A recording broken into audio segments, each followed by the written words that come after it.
যে কোনো ফোন কিনতে গেলে প্রথমে মাথায় ঘুরবে তার display, camera, RAM, ROM, processor, battery কেমন হবে। আর এইসব ব্যাপার মাথায় রেখেই আলোচনা করবো আজকের ভিডিওতে। তো hello everyone, welcome back to লিভারটেক। চলে আসলাম আরও একটি নতুন ভিডিও নিয়ে।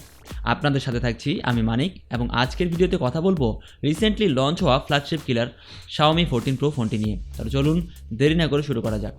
প্রথমে দেখা যাক বক্সের ভেতর কী কী আছে। বক্সটি ব্ল্যাক কালারের। বক্সটির উপরে লেখা থাকবে Xiaomi 14 Pro। বক্সটি ওপেন করলে পাওয়া যাবে সিম ejector pin, back cover, charging cable, 120 ওয়াটের চার্জার এবং কাঙ্ক্ষিত ফোনটি। এই হলো বক্স কন্টেন্ট। এবার কথা বলা যাক ফোনটির লুক এবং ডিজাইন নিয়ে। ফোনটির ফ্রেম অ্যাপলের মতো টাইটানিয়ামের। ব্যাক সাইডটি ফ্ল্যাট এবং ব্যাক সাইডে ইউজ করা হয়েছে গ্লাস। ফোনটির ব্যাক সাইডে আছে ট্রিপল ক্যামেরা সাথে এলইডি ফ্ল্যাশ। ক্যামেরাটি বডি থেকে সামান্য উঁচু। এখানে আছে ট্রিপল ক্যামেরার সাথে ডুয়াল এলইডি ফ্ল্যাশ। ফোনটির বডি টাইটানিয়ামের হওয়ায় ফোনটি হাতে নিয়ে বেশ হ্যান্ডসাম ফিল পাবেন। ফোনটির রাইট সাইডে রয়েছে volume up and down button সাথে পাওয়ার বাটন। ফোনটির নিচের দিকে রয়েছে stereo speakers, type C charging port, microphone এবং একটি সিম কার্ড ট্রে। আর ফ্রন্টে পাবেন ফ্ল্যাট ডিসপ্লে, সাথে পাবেন মিডল পাঞ্চল সেলফি ক্যামেরা। তবে এতে নেই কোনো 3.5mm হেডফোন জ্যাক এবং এসডি কার্ড ব্যবহারের সুযোগও নেই। ফোনটির থিকনেস হলো 8.5mm এবং ওয়েট হলো 230 গ্রামস।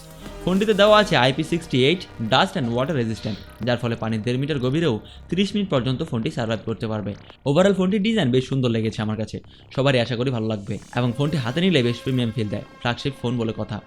ফোনটিতে ডিসপ্লে হিসেবে রয়েছে 6.73 ইঞ্চিসের একটি LTPO অ্যামোলেড ডিসপ্লে, সাথে রয়েছে 120 হার্জের refresh rate. 68 billion colours, Dolby Vision এবং HDR10+ সাপোর্টও রয়েছে। সাথে রয়েছে 3000 নিটসের সর্বোচ্চ পিক ব্রাইটনেস, যার ফলে ডিরেক্ট সানলাইটেও বেশ ভালোই চোখে পড়ে কোনো রকম সমস্যা ছাড়াই। ডিসপ্লেটি রেজুলেশন 1440x3200 পিক্সেল এবং 522 ppi ডেন্সিটি হওয়ায় পেয়ে যাবেন colourful clear content view. Display প্রোডাকশনের জন্য দেওয়া হয়েছে Xiaomi লংজিং গ্লাস। এদিকে 120 হার্জের রিফ্রেশ রেট থাকায় ডিসপ্লেটি বেশি স্মুথলি কাজ করে। যারা বেশি বেশি গেম খেলেন তাদের জন্য বেশ ভালোই হবে। এবার ক্যামেরা নিয়ে কথা বলতে চাই। ফোনটিতে ব্যাক সাইডে রয়েছে ট্রিপল ক্যামেরা সেটআপ, যার মধ্যে রয়েছে 50 মেগাপিক্সেলের ওয়াইড ক্যামেরা, এর সাথে রয়েছে ওআইএস সাপোর্ট এবং 50 মেগাপিক্সেলের টেলিফোটো ক্যামেরা, সে সাথে 3.2x অপটিক্যাল জুম সাপোর্ট করে। সর্বশেষ 50 মেগাপিক্সেলের আলট্রা ওয়াইড ক্যামেরা। ব্যাক সাইডের ক্যামেরা দিয়ে সর্বোচ্চ 24 fps 8K পর্যন্ত ভিডিও রেকর্ড করতে পারবেন। ফোনটির ক্যামেরা দিয়ে ভালো ছবি তোলা যায়, বলতে গেলে ডে এবং নাইট উভয় ক্ষেত্রে বেশ ভালো ডিটেইলড ছবি প্রদান করে।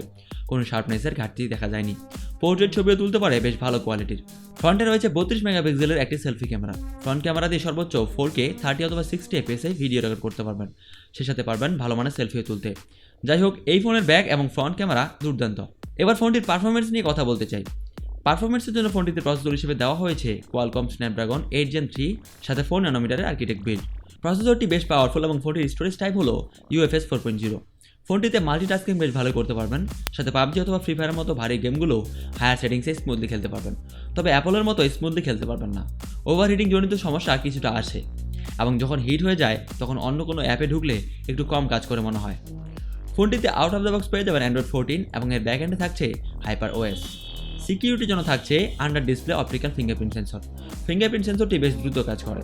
ফোনটির ব্যাটারি ব্যাকআপের জন্য দেওয়া হয়েছে 4880 mAh একটি ব্যাটারি, সাথে 120 ওয়াটের একটি চার্জার। এবং মজার ব্যাপার হলো এই চার্জার দিয়ে ফোনটি মাত্র 18 মিনিটে 100% পর্যন্ত চার্জ হয়, ফলে গেমিংয়ের ক্ষেত্রে দ্রুত ব্যাটারি বার্ন হলেও আবার দ্রুত ফুল চার্জ করে নিতে পারবেন।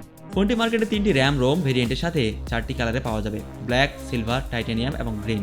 ফোনটির 12/256GB ভেরিয়েন্টের দাম রাখা হয়েছে জানা টাকায় 4999 ইউয়ান, যা বাংলাদেশি 77,000 টাকা। 16/512GB ভেরিয়েন্টের দাম রাখা হয়েছে চায়না টাকায় 3999 ইউয়ান, যা বাংলাদেশি 84,800 টাকা। এবং সর্বশেষ 16/1TB ভেরিয়েন্টের দাম রাখা হয়েছে জানা টাকায় 5,999 ইউয়ান, যা বাংলাদেশি 92,500 টাকা। তবে বাংলাদেশে এই দামে ফোনটি পাওয়া যাবে না। এর 12/256GB ভেরিয়েন্টের দাম বাংলাদেশে প্রায় 1 লাখ টাকা। সুতরাং প্রাইস এবং পারফরমেন্স অনুযায়ী ফোনটি অবশ্যই ফ্ল্যাগশিপ কিলার মানতে হবে। এই ফোনটি তারাই কিনতে পারেন যারা একটি ফ্ল্যাগশিপ কিলার ফোন কিনতে চান। তো এই ছিল এখন পর্যন্ত Xiaomi 14 Pro। ফোনটিতে আরও কী ব্যাপার ইমপ্রুভ করা উচিত ছিল তা অবশ্যই কমেন্ট করে জানাবেন। অবশ্যই শুনতে চাই আপনাদের মন্তব্য। আজকের ভিডিওতে এই পর্যন্তই। পরবর্তী ভিডিওর আপডেট পেতে সাবস্ক্রাইব করে বেল আইকনে ক্লিক করুন। দেখা হবে পরবর্তী ভিডিওতে। ততক্ষণ ভালো থাকবেন, সুস্থ থাকবেন। ধন্যবাদ।